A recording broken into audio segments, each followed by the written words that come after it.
Welcome back. It is time for the NautZone. Yes, brought to you by Sportsnaut. Thank you guys for being with us here to talk all things the National Football League. And to do that, I'm Scott Gulbransen, by the way, your host, along with my co-host, the only man who can get Brandon Staley to start screaming at reporters. No, I kid. I kid. If you know what that's about, you know what that's about. Mr. Ryan Dyrud of LA Football Network, also part of the Sportsnaut team here. Ryan, we talked about Staley last week, and the Chargers go out and lose to the Packers, and Mr. Staley was not happy about questions about how he runs the defense. Yeah, well, first off, Heidi Ho, neighbor. Good to see you, Scott, as always. I know we'd mentioned that last week, had to get that in, but yeah, it was interesting to see as someone that covers the team. I was not in that media room. I was not in Green Bay, so I was not one poking the bear. But he has been a coach since day one, was always extremely polite with media, was very open with media, was one of those coaches. Like, there's a lot of them out there. McVay is one of them. I'm trying to think of others off the top of my head. Dan Campbell, one of them, probably in Detroit, that will talk to reporters by name, has kind of built some continuity with them. He's always been like that.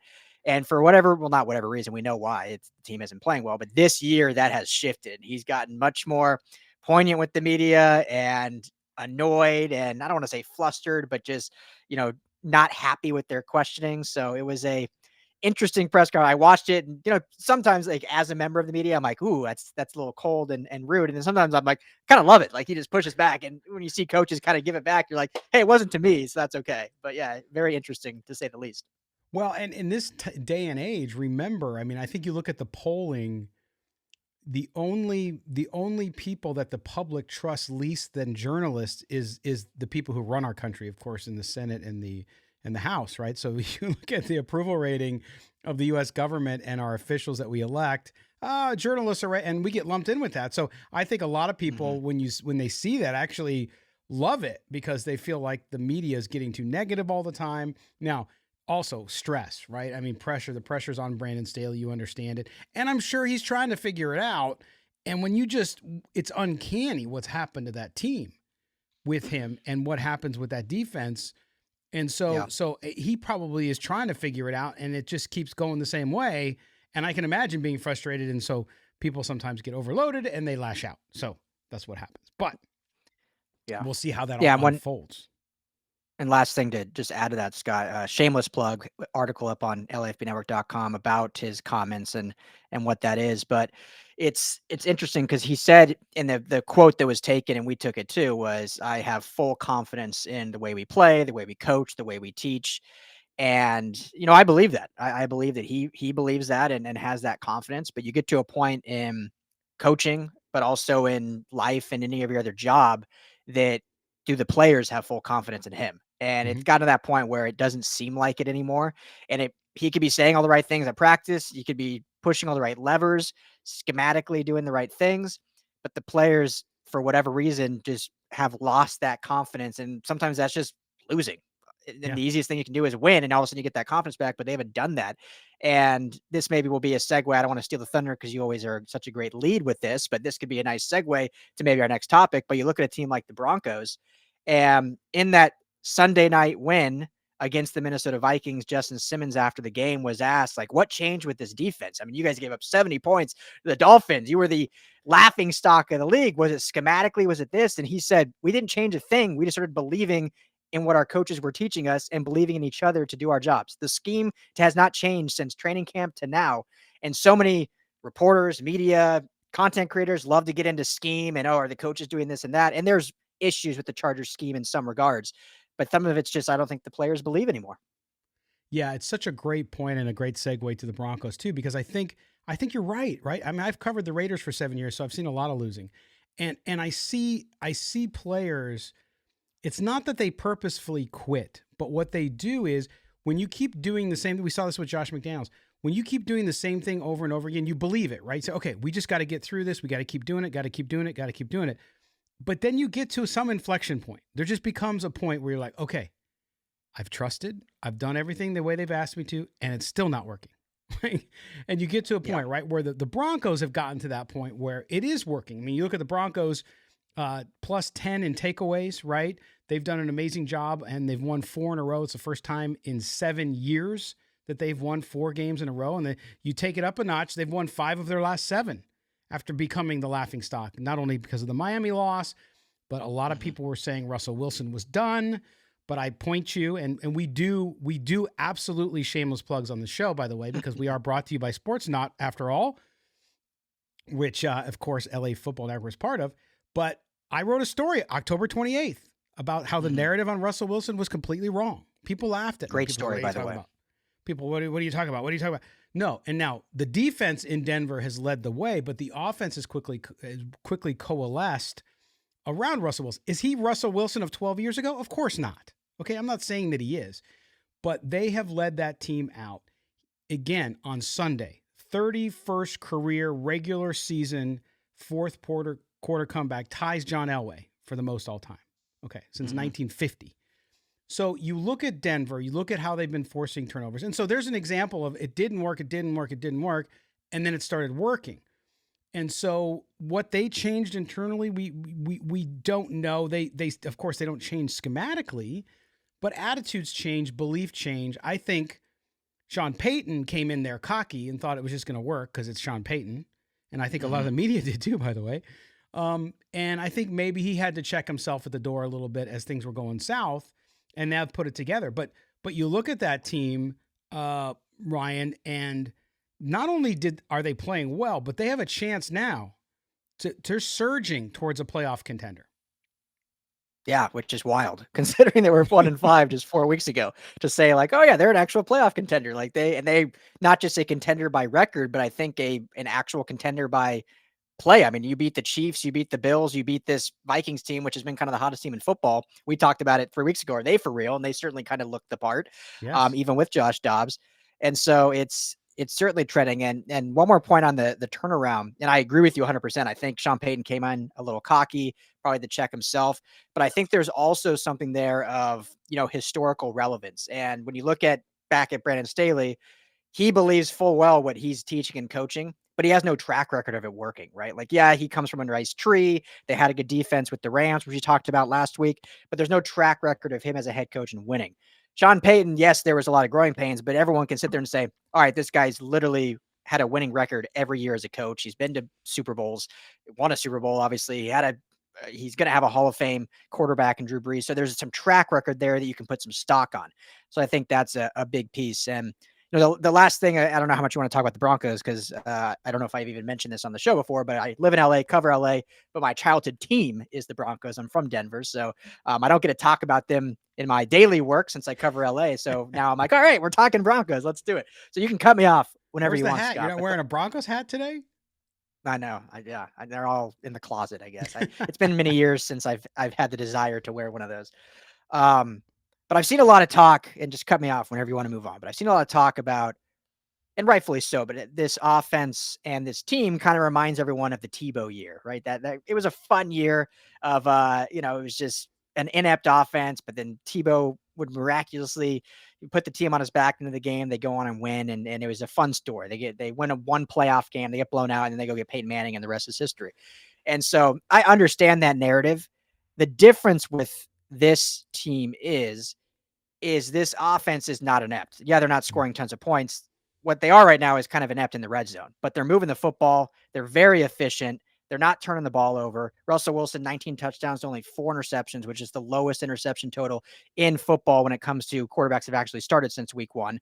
And so the offense it's getting there. It's not there yet. Still a work in progress. I mean, only 17 points last week and 5 field goals or whatever it was, but they're moving the football between the 20s. Now it's just that next step of having that red zone efficiency. So the Tebow years, for those long Bronco fans, I mean, Tebow, there were games he was going 7 for 30 with like 18 yards passing. Like, it's not that offense. It's not that. No, It's just, they just need to capitalize in the red zone.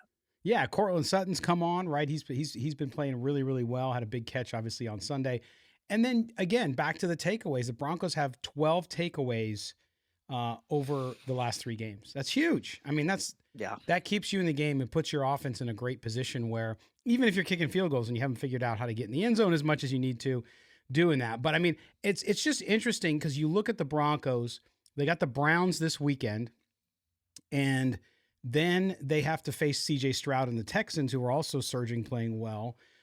And then they play the Chargers twice. They play the Raiders once, right? And so they can either in the next few weeks, really become a serious playoff contender by beating the Browns and the Texans, or they can play the role of a spoiler down the line too here and take out one of those teams, especially the Browns, in that division with Pittsburgh. And that's the thing too. You talk about all the offensive issues Denver has had, but yet Pittsburgh, we talked about them last week. Pittsburgh and their quarterback situation gets no pub. Nobody talks about how bad Kenny Pickett is, but they were throwing Russell Wilson under the bus because he's Russ, and I get it, and the contract is massive and all that jazz. But it's really interesting. So I think it's going to be fun to watch what they're able to do here, especially against Cleveland. That defense is legit. So we'll see how they do Sunday. But we mentioned the Steelers, and let's go right on to that big news. Obviously, yesterday with Matt Canada, the offensive coordinator, being fired. And look, the offense in Pittsburgh has been brutal. And if you look at what's been going on there, just like Buffalo, Ryan, we got scapegoating. You know, Mike Tomlin's kind of an untouchable guy, but who picked the quarterback? Who had the offense overseeing the offense too? It was him. But like Buffalo, you get the scapegoat. Matt Canada's back. Now, everybody's been wanting him fired for weeks. So there was joyous screams of loud nature in Pittsburgh. But it just goes to show you that when bad choices are made, the person responsible isn't always the one to pay the price, at least at the beginning. Yeah, absolutely. And it reminds me, I hate always bringing this back to LA, but it reminds me of the USC Trojans and Lincoln Riley making the choice to bring back Alex Grinch as his defensive coordinator. And obviously that reared its ugly head and potentially cost this team their whole season. And Pittsburgh, it hasn't cost them yet. They're still, even after this loss, 6-4 and control their destiny, which is, we talked about it last week, Scott. It's unbelievable. This team is a 6-4 team based on what they put out there. But yeah, I mean, it's been something I think people have been asking for it for multiple years. I have a buddy who's a big Steelers fan, and I think since 2021, he's been asking for them to move on from Matt Canada, and he got all last year and got now half of this year. So, but to kind of what you were alluding to, is he the sole reason that this offense is inept? I don't think you can say that. I mean, unless someone comes in and makes Kenny Pickett all of a sudden a viable NFL starting quarterback, which we haven't really seen. He shows glimpses, right? But I haven't seen anything where I'm like, all right, like there's every moment in a football game. And sometimes it's kind of like the game of golf, right? Like you can be so bad at golf, but you get that one birdie and you're like, all right, let's go again tomorrow. Like I'm back in. Quarterback plays the same way. You can have a lot of bad plays. You get that one or two throws, you're like, aha, there it is. Let's just bottle that up and somehow make that last over 4 quarters in some regard.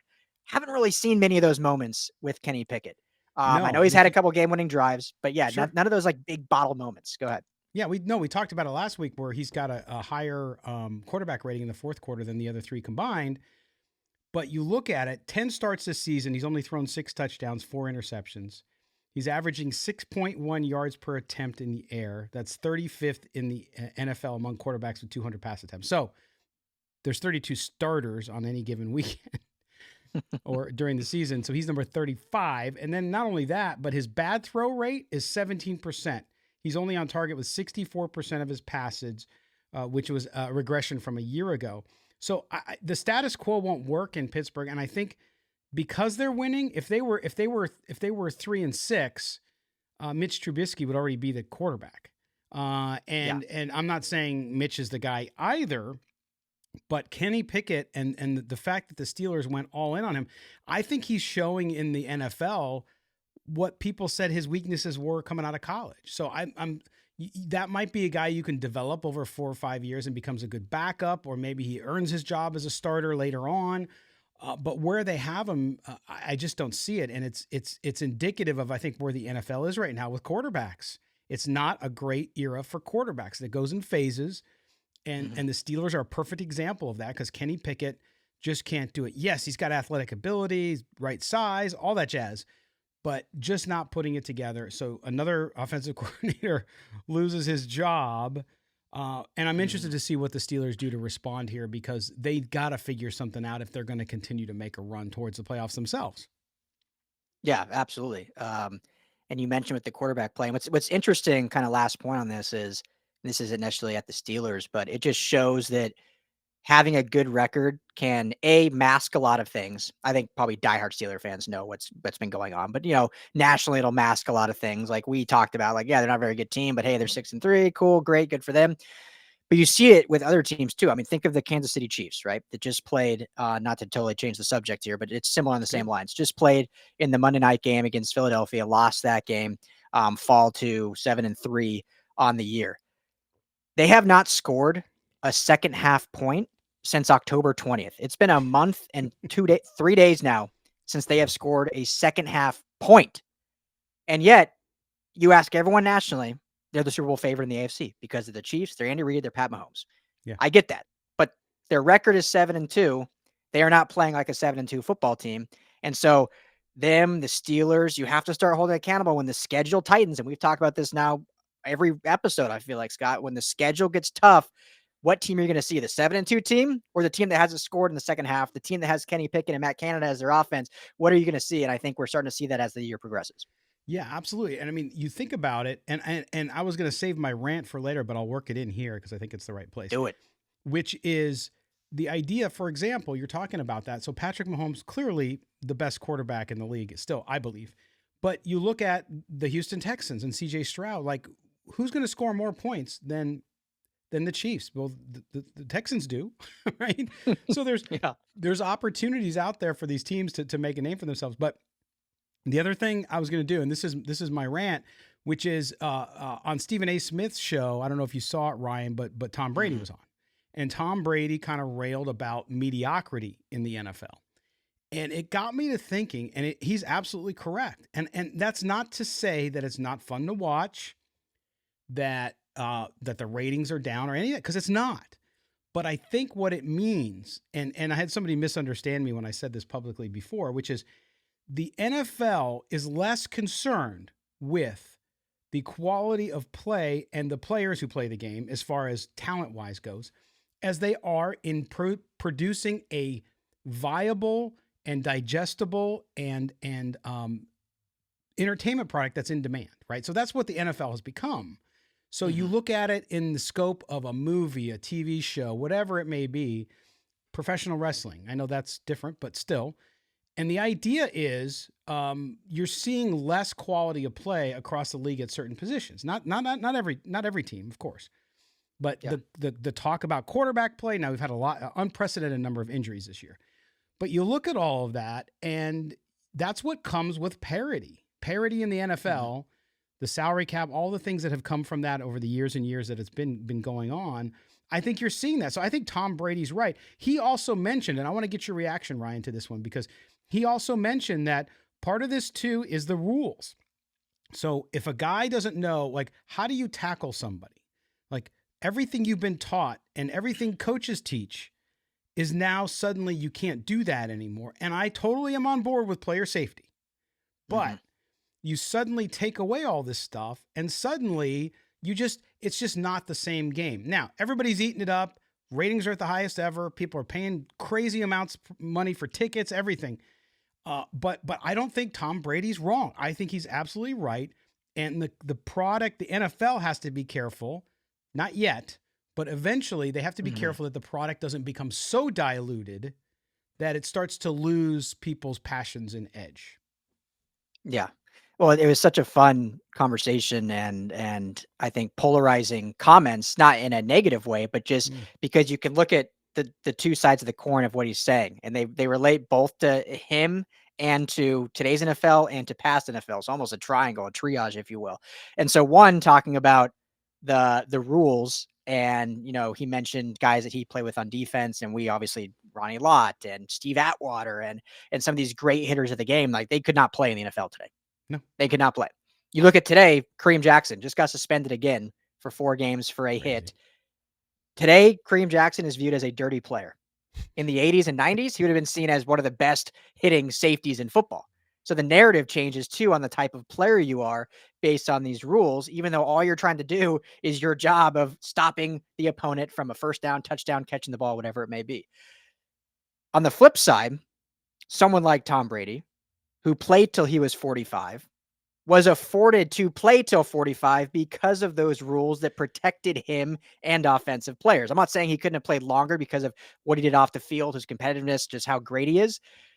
But I don't think Tom Brady's playing till he's 45 if he started playing in 83. No. He started in 01, right? And when the real started really coming to fruition for these quarterbacks, I mean, you basically breathed on Tom Brady. You got a ref in the passing call. So I agree with what he's saying about the rules, but I also find it somewhat funny because those same rules afforded him a long, long career and a great career in his 40s, which I don't think he would have been nearly as good of a player because today's NFL is all about, yeah, obviously pocket presence is good, but it's about quarterback mobility, what you can do with your legs. Like, we're never going to see a quarterback like Tom Brady again because you can no longer be just a statue in the pocket. No. And so, but those rules allowed him to be that. They did, and I'd go as far as to say that he probably only have 3 rings if he had played under those rules. Maybe. Who knows? You never know. And I mean, even the tuck rule. Don't get me started. Don't get Raider fans started on that one. Oh yeah. But that's a whole different ball of wax. But I will say the other thing he mentioned too in that piece, Ryan, was the fact that young players aren't given the opportunity to develop, and that's 100% correct to me because I look at. And I don't know what Bryce Young is going to be. I don't, okay? His size is a challenge, the whole thing. But Bryce Young, first pick overall, and it's 11 games in, and he's a bust. Yeah. How is that? Now, again, I know I sound like the old dude saying, well, back in my day, they'd let a quarterback sit 3 years before he started. And I'm not saying that. The money they invest now is part of this, right? So you invest $30 million in a player on a signing bonus right out of college, get your butt in there and play. Not only that, I think we talked about it before, coaches are under more pressure. Coaches don't have 5 years to win. They got to win in 2, maybe 3. And so they need their players to develop faster. So everything is sped up. And so now, to his point, Brady's point, you don't get young players. They don't get time to develop. And that is a big concern. Now, they get paid a lot of money to begin with. So from a financial standpoint, they're okay. It's not like it's 1980. Yeah. But what it does is you have to wonder how many careers were completely cut short of guys who could have been contributors. I'm not saying they were necessarily all pros, but who could have been contributors, who could have had nice long careers, who could have impacted games that never got the opportunity because it's such a rush to get your value out of players on a rookie contract because of the way the collective bargaining agreements also set up, right? Best thing in the NFL is a rookie contract. That's when you can win. The more rookie contracts you have, better players you have on those contracts, the better you are. So very interesting commentary. If you didn't watch the interview, I invite people to do that. But so I got my rant in there, and we'll get to yours. We can end the show with yours. So, and by the way, happy Thanksgiving to everybody out there. Before we get into these negative kind of takes on stuff, but I don't know if you saw this too, Ryan. The Athletic posted a poll. They do an anonymous player poll every year, which is really interesting. And they asked the players, amongst other things, the best stadiums to play in. What were the best stadiums to play in? And the best voted by the majority, the most, I should say, not the majority, the most NFL players named Arrowhead Stadium, of course, hosted the game on Monday night against the Eagles, as the best. Number 2 was US Bank in Minnesota. Number 3 was your backyard at SoFi in Los Angeles. Or number 3. Number 4 was Lambeau. And number 5 was Lumen in Seattle with the 12th man up there. Any surprises there for you? I mean, I get it. Like, SoFi is such an amazing place and a structure and the whole thing going on there. US Bank's a nice new stadium. Arrowhead is just crazy. So as a opposing player, you'd think people would hate it, and I'm sure they do on one level. But on the other level, it's a pretty exciting place if you're a football player. Yeah. Well, I was definitely surprised Arrowhead was 1. But I think, and you read the article a little bit and kind of the comments, and it was more on the environment is why it was voted so high. And because it is one of the hardest places to play, it's the loudest place in football still, I think, record to this date. But I think opposing players appreciated that. Like, it's a true Chiefs. It's honestly, one of the last home stadiums, I think, that is a true home field advantage. Whatever, people just don't want to travel to Kansas City, I guess, but it's one of the few, all these venues, everyone talks about LA and Vegas, but in reality, we could talk about 20 venues that have a lot of opposing fans travel out. Kansas City, for whatever reason, if its fans just don't sell season tickets, or if it's just no one wants to go to Kansas City, it is one of the few places that is solely a home game for the Chiefs. And so I think opposing players just appreciated that. Cause I mean, Arrowhead's at what, 1971 is when it was built. It's an old stadium. Yeah. And there's nothing facility wise that would put that number one. It's got to be all about the vibe and the environment there. Maybe Yeah, and Taylor they Swift. I don't know. built on some new parts to it, and a museum and a Hall of Fame and all that. But that's exactly what it is. It's the environment. It's the craziness of what it sounds like. And even as opposing players, when it's loud on offense, obviously it's difficult. But you like to hear that. Like as a player, it doesn't matter if you're the visiting player or not. You like the crowd into the game. It gives you some juice too. So you got to like that. U.S. Bank too. I think it's a neat structure. Yeah. And obviously SoFi, and then Lambeau's like, I'm trying to think the equivalent of Wrigley Field or Boston like as far as Mexico. old stadiums. Yeah, as far as those go. So they go back to an old era. Now, of course, they have the worst stadiums, right, listed. And one of these is my favorite. I wonder if you'll say it. Number one was MetLife in New York. So the home of the Jets and the Giants. And we've heard a lot of complaints there about the field and injuries. I mean, even Aaron Rodgers got hurt there this year. Number two was FedEx, which of course is home to the Commanders. Highmark, the Buffalo Stadium. That is obviously, they're building a new stadium up there, so that'll change. Then number four was others. So a bunch of others. And then Lambeau and Soldier Field. So the NFC North well represented there with two of those. What was funny to me, Ryan, was, and maybe it's because I cover the Raiders too. This is what I was going to say. Oakland Coliseum was still on the list, even though there has not been an NFL game played there in almost 4 years. That's how bad it was. Oh, I thought that was hilarious. I thought that was what I was going to say, that made the list still. And I don't know. Have you been there many times? I've been there 3 times. Yes. Okay. I've only been there once, but I went there once and apologize to Raider fans. I'm not trying to talk trash, but I think a lot of people would agree. It was by far the worst sporting venue I had ever been to. I was like, how is a professional, not just NFL team, just a professional team playing in this stadium? It was unbelievable. Right. And that's why the A's now are going to Vegas in baseball. Yeah. Same thing. But sad. I mean, people have, it's funny. I will occasionally people will argue with me about, oh no, you don't understand. It's like, no, experience and memories. Those are, I mean, doesn't matter how crappy the facility was. You had great memories there. And so you respect that and you understand that, but make no bones about it. The actual facility stunk. Literally. And I don't think you necessarily need like state of the art, like all these different analytics. And I know a lot of new stadiums have like Wi-Fi. I don't think you need that, but it was just, it was displeasing to the eye. It was falling apart. The bathroom facilities were like a mess. It just all around, like it was just a terrible venue. Yes, it was bad. That's why they left. Unfortunately for the folks in Oakland, who I always have a soft spot in my heart for, but nonetheless. So there you go. The stadiums that people like to play in and don't like to play in. None of the worst ones are a surprise to me because of their age. Although Lambeau was on there, which was interesting because people love it or hate it, probably because of the cold. I'm going to assume. Because I bet you if you could dig down, the guys that were surveyed that didn't like Lambeau was because of they had to go there like in December and January.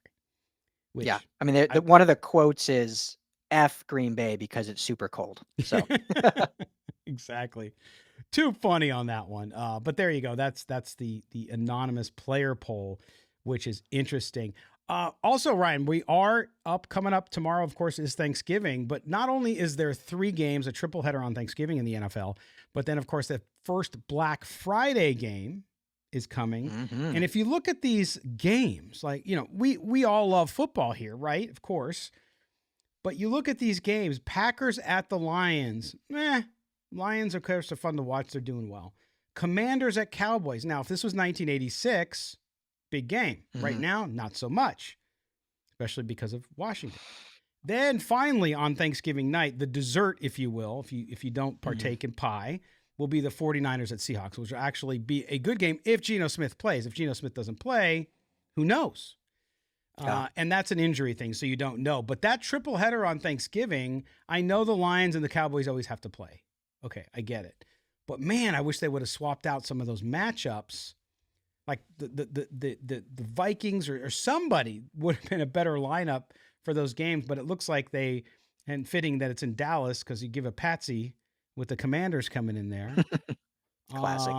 And obviously the 49ers and Seahawks is a great one. But those 3 games, it's sort of like, I mean, I'll watch them. It's Thanksgiving. We're sitting home, but Yeah, nothing jumps off. Like preseason, that Packers-Lions game probably had some interest. I mean, it's always a division rivalry, and the Lions obviously coming into the year were a lot of fun. The Packers, there was so much unknown with Jordan Love. Hey, the Packers won last week. They beat the Chargers, so they've got some some winning prowess there, but still a 4-6 team. They're not a very fun team to watch. And then yeah, Commanders, another kind of dumpster fire. How much longer will Ron Rivera survive? Will he be the coach next year? That Cowboys should steamroll over them. The Commanders traded everyone away at the trade deadline.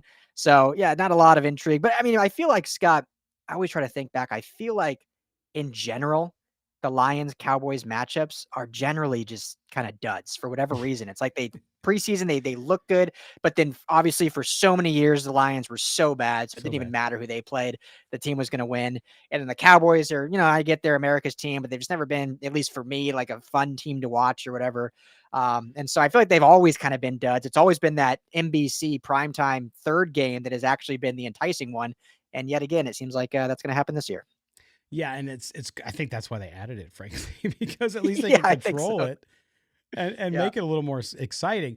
Which brings me to, and I actually have a story. So when you wake up Friday before the game, you can check it out on Sportsnaut.com. I have a Friday a story coming on this, which is the Black Friday game, the first one.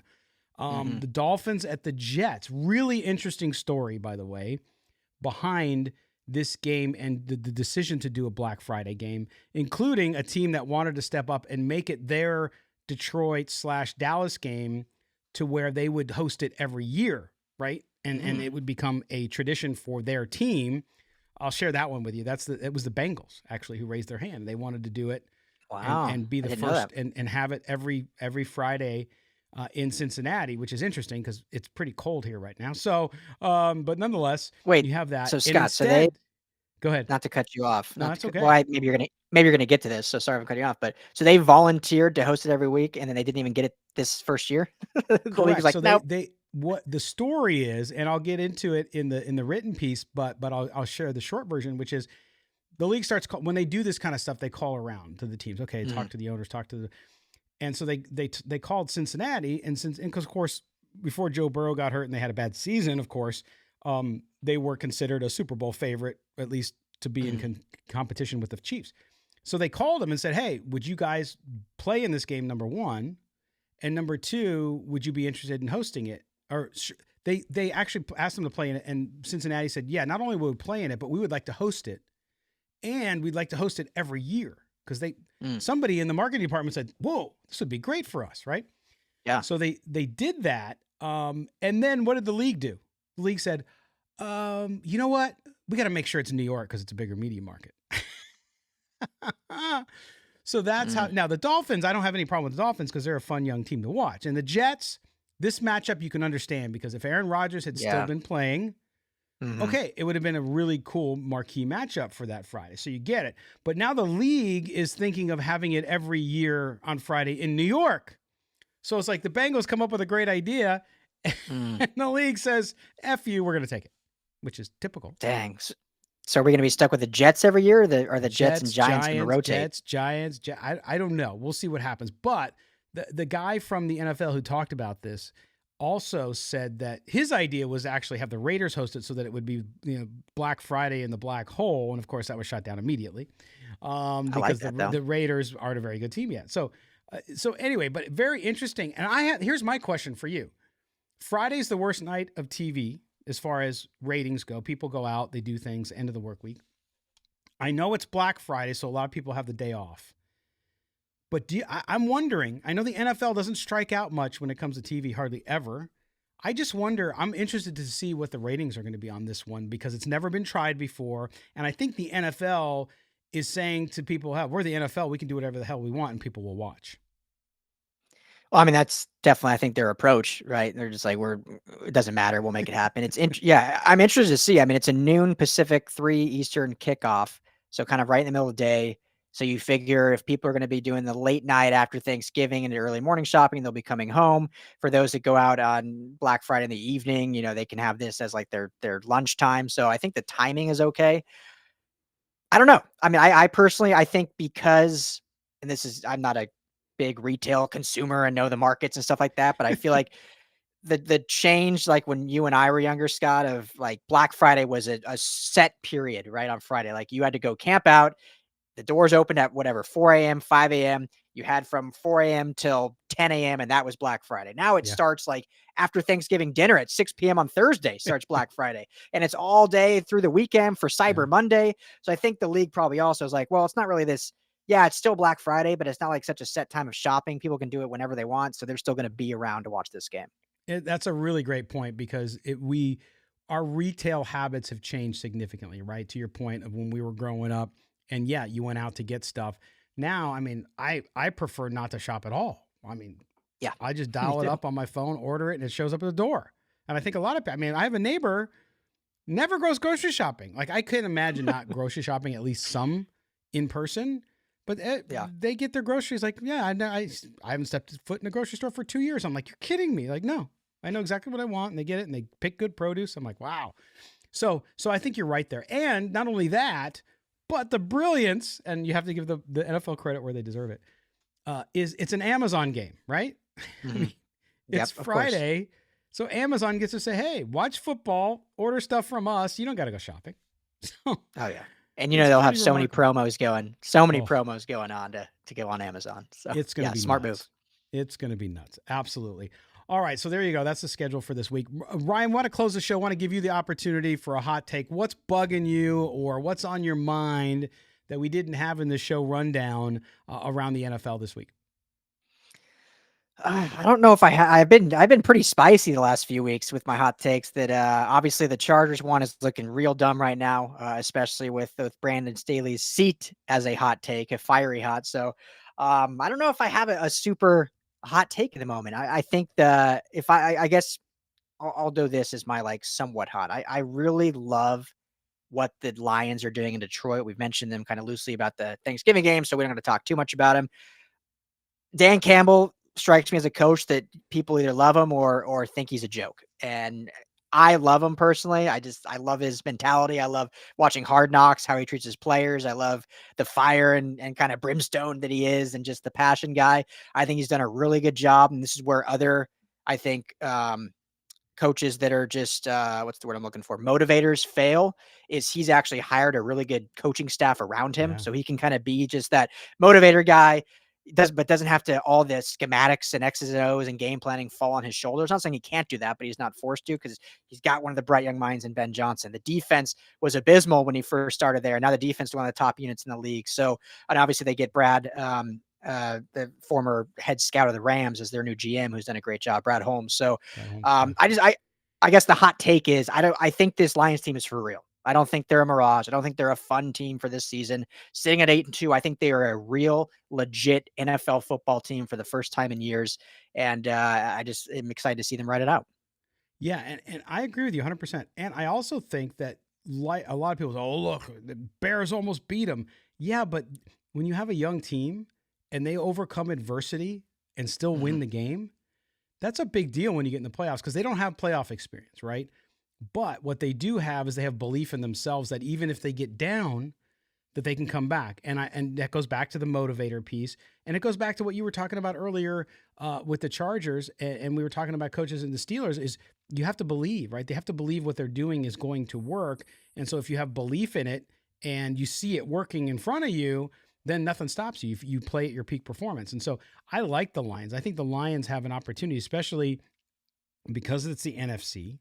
I mean, you got the 49ers, you got the Eagles, right? Two class of the NFC. And then you got a bunch of other teams that, if they play well, could beat anybody. I mean, even the Rams, even the Seahawks, if they're playing really well, can beat people. But outside of that, I think those are the top three teams in the NFC without question. And they match up well, I think, against the 49ers. The Eagles might be a challenge for them, but against the 49ers, I think they match up pretty well because of their speed on defense. So there's so much to like there. And I'm with you, man. I love old school coaches who know how to coach young players today. And that's exactly what Dan Campbell is because he still reaches them. He's still the old fiery guy, but he does it in a way that isn't some caricature of an old football coach. And I think that's a big deal. And he coaches with love, right? Like, as cheesy as that sounds, but I just True. think that goes such a long way when you know your leader, your coach, your teacher, your whoever, like, truly loves you and coaches that way, and he's gonna chew on your you know what if you're not doing the right thing, but if you're doing the right thing, he's gonna love on you. So I love that. Nice. I have, and you can do a hot take, but before we end, I have one final, like, soapbox vent if you'll allow me to. Absolutely. But I don't know, do you wanna do a hot take first, or you want me to just go on my No, you go soapbox right right ahead. now? Go ahead. You're rolling. Let's keep you going. Okay, so this could be, and maybe this is a new segment. Maybe we can do some weeks hot takes, some weeks soapbox, 60-second soapbox or something. But Scott, this has been one thing that has been driving me crazy because I say it all the time on my show. I think I've said in this show, I don't want to ever pretend like I'm smarter than these coaches and GMs. I don't want to ever pretend like I know how to play the game of football better than these professional athletes. But there's some things that are common sense that I just don't understand why players continue to do. And there's a lot of them. I mean, we can get into special teams. I played as a punt returner, but I'm not going to do that one right now. The Monday night game, the tush push, the brotherly shove, whatever you want to call it. I get that it's unstoppable. But if I see one more corner or linebacker jump over the pile thinking that they have a better chance of stopping it by not having any leverage whatsoever, I'm going to lose my mind. I don't understand. It's just physics. If you are a 200-pound specimen with centrifugal force with your legs, is going to be more powerful than you going airborne and just being dead weight. And we saw it multiple times on the Monday night game. There was a goal line instance where 3 players jumped over the Jump. pile. You're Yeah. worthless then. You're literally worthless. Doing And nothing. every single week teams do it. I don't get it. There's my soapbox. Just stay down, use your leverage. You're probably still not going to stop it, but at least it'll look better and not like you're just giving up on the play. Yeah, and listen, no, and I agree with you. And not only do I agree with you, but I think this whole talk of outlawing the brotherly shove, whatever you want to call it, is ridiculous. Stop Yeah, it. me too. How can Stop you it. How can you outlaw a play because one team runs it so well that nobody can stop them? Mm-hmm. It's not an unfair advantage. Figure out how to stop it. I mean, it was the same problem I had with the shift in baseball, though the baseball rules actually worked out pretty good, the changes. But the shift, it's like, no, figure it out. Like, we live in an era where we just don't want to solve problems. We just want to change the rules all the time. And with your case, with this one, and I know you were just annoyed by the guys jumping out because it makes no sense, especially guys making that kind of money, not doing their jobs really, just jumping. That's like giving up and just saying, I don't care. I'm just going to jump and have some fun. I think the same thing applies to the rule. I don't think you should change the rule. It's just ridiculous. And I know that the hip drop tackle thing is another big thing, and I just don't understand how you get rid of that. Like how if a guy goes to wrap somebody at the midsection and slides down, whether he does it on purpose or not, how do you call that? Like how can you call that? So it's weird. I think some of these things are getting a little crazy. I understand protecting players, got no problem with that, but at some point you can't put people in bubble wrap, right? And it seems like some of these rules we want to put people in bubble wrap. You just can't do it. Yeah. Or just put flags on their side and pull those instead of there you go. legs and arms. And Olympic flag football's coming. Absolutely. There we go. There we go. Man, so are you before we head out of here, are you going back home for Thanksgiving or are you staying there in Los Angeles? Yeah, we'll be here in LA. My wife's family's all out here. So we great. do every Thanksgiving with my wife's family, which is fun. She's Mexican, so it's a fun Mexican Thanksgiving. One of my favorite things, Scott, random story is my first Thanksgiving we were dating with them.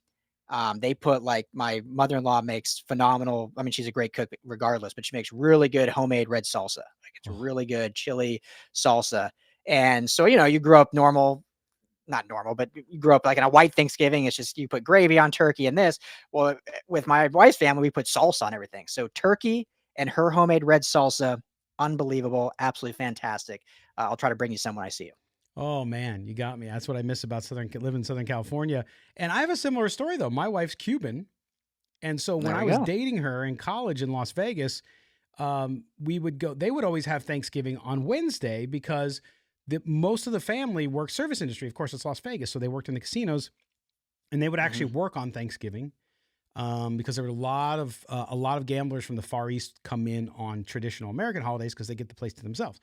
So we went over there and it was the same thing. It was lechon. So it was pork and it was just like, oh my God, this is fantastic. So that was where I broke out of the kind of traditional American middle-class Thanksgiving of just turkey and this and that. And it really made it special, and it's really good. So, and I miss those days. A lot of those folks are gone because they've aged out and passed away. But it's going to be fun. I want you guys to enjoy it, man. Some warm tortillas, I'm sure, along with that. Oh yeah. Man, that sounds good. Always. And they do all the normal fixings too, so we get a nice blend. But well, yeah. But yeah, how about yourself? You just with the immediate family? I think you got some kids coming in town, right? Yes, my son is in town from college, and we're just hanging out, and we're actually celebrating it today on Wednesday because my son's got to go back for work. So we're gonna do it on Wednesday. And then Thursday, I'm actually back at work at Sportsnaut on Thursday, although I'm sure it's going to be a slow day, but we'll be doing that, and it's going to be a fun weekend. And just having all the kids here at the same time is always a special thing, especially as they get older, as you will one day know. But it's fun. I love Thanksgiving. It's one of my favorite holidays. My birthday's on Saturday too, so they're always kind of close to each other. So that's nice. So you usually get your birthday off, or it's a big weekend, so it's kind of fun. You gotta like it. Although at my age now, I don't want to count anymore. I just want to stop. No more counting. Still celebrate. But too much. But lots 25 every year. Yeah, exactly. Lots of football this weekend. It'll be fun. And of course, we'll be back here next week talking about it. Make sure you check out LA Football Network. If you're out West Coast, or you're a Pac-12 person, or you're interested in any of the sports in Los Angeles, make sure you check it out. Lots of football. Great football town, of course, LA. A lot of people on the East Coast fail to realize that, and they're just crazy. But do so and check out Ryan on X.com at Ryan Dyrud, LAFB. I am at LV Gully, and we will be back next week. And don't forget, you got to subscribe here to the show by subscribing to the Sportsnaut YouTube channel. Do that for us. Hit that notifications bell. That way, every time there's a new video when we're live, you will get notified first. We certainly appreciate it. Check out also sportsnaut.com. Ryan, have a good one, man. We will talk to you next week. All right. Thanks, brother. Everyone, enjoy your Thanksgiving, and we will talk to you next Wednesday. Once again, 2 p.m. No, I got it wrong again. 1 p.m. Pacific and 4 p.m. Eastern. Boy, I'm already thinking about the food, dude. What can you say? Holiday, baby. It's holiday time. That's right. All right, everybody. Have a great Thanksgiving. We'll talk to you next week.